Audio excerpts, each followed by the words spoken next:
Hey guys, what's up? MadSeason here, back with a new series for you. It's called Enrage Timer, and it's a series where I go over interesting major incidents, events, or drama in the game's history, either inside or outside the game.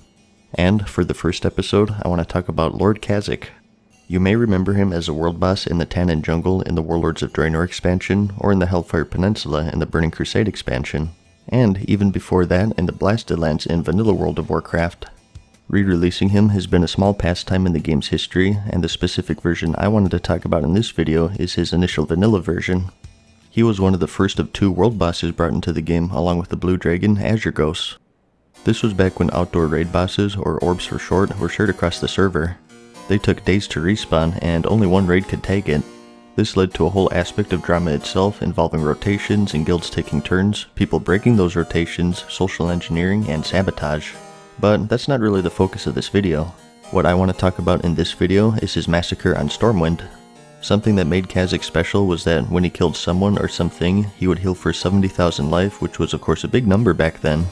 Periodically, he would launch shadow bolts out to anyone within range, dealing a pretty large amount of damage. This itself would be used as a tool for griefing due to the competitive nature of world bosses back then. If one guild started the fight, other guilds would run in and purposefully die so he heals over and over until it was a wipe. He also had an Enrage timer at 3 minutes where he would enter Supreme mode and shoot out his AoE Shadow Bolts nearly every second. So, these three abilities by themselves maybe aren't deadly, but they make quite the combo when they're all combined, and people of course found out a way to abuse it. Something you could do back then was kite mobs infinitely. This was done mainly by hunters, and what they would do is just keep tagging him and running away over and over. Nowadays, there's a hard cutoff to how far they'll follow you, but back then, as long as you were hitting them every few seconds, they would chase you to the ends of the earth, and the only way to leash them back was if he died or he stopped attacking. And being a raid boss, it usually required at least 5+ people to be able to kite him for a significant amount of distance, and generally, that was the major alliance city, Stormwind. It was quite the journey, but very doable as you'll see. You started in the southern end of the Blasted Lands, went through the Swamp of Sorrows, the Deadwind Pass, Duskwood, and either straight to Stormwind from there, or through Westfall first and then Stormwind. It was a process that generally took at least an hour if everything went smoothly. And with that, the kiters were successful. Stormwind was always very populated, so there was no shortage of targets, and so began Kazzak's killing spree.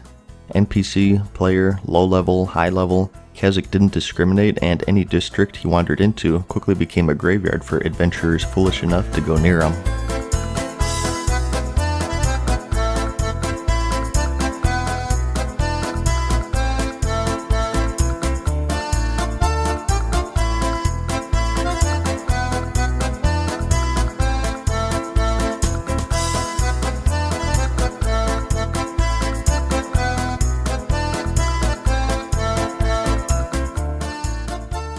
He would roam around the city, attacking anyone in sight, all the while spamming his AoE Shadow Bolts and decimating everyone within range.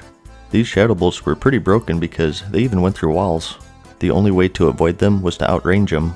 Low-level players were of course one-shotted, and even high-level players didn't stand a chance due to his Enrage, which kept his health up infinitely. As soon as the first group was successful, word spread and nearly every server had a Kazzak farming honor in Stormwind. The only way to stop it was if a GM manually deleted him, which still wasn't an ideal fix. Raid guilds would miss out on loot and have to wait for a respawn, and even still, he would just be kited again once he did respawn. It was an ongoing problem for quite some time, and Blizzard finally fixed it by moving him into the Outland when the Burning Crusade expansion released. They replaced him with a knockoff Doomguard named High Lord Kroll in the Blasted Lands for a short time, and Kazzak himself got promoted to the Doomlord title and resided in the Hellfire Peninsula. There were some other ones, such as the Fell Reavers to Shatrath and the Burning Crusade and whatnot, but Kazzak was the one I remembered to be the most prolific. Although he's now gone, his Campaign of Carnage remains as one of the oldest trolling events in the game's history, and it's probably partly the reason why he was re-released twice, and he even has a legendary named after him in the Legion expansion. He's a reminder of just how dedicated people can be, and what lengths they'll go to cause some chaos. I hope you found this video entertaining, like it if you liked it, and I'll see you in the next episode of Enrage Timer. Peace.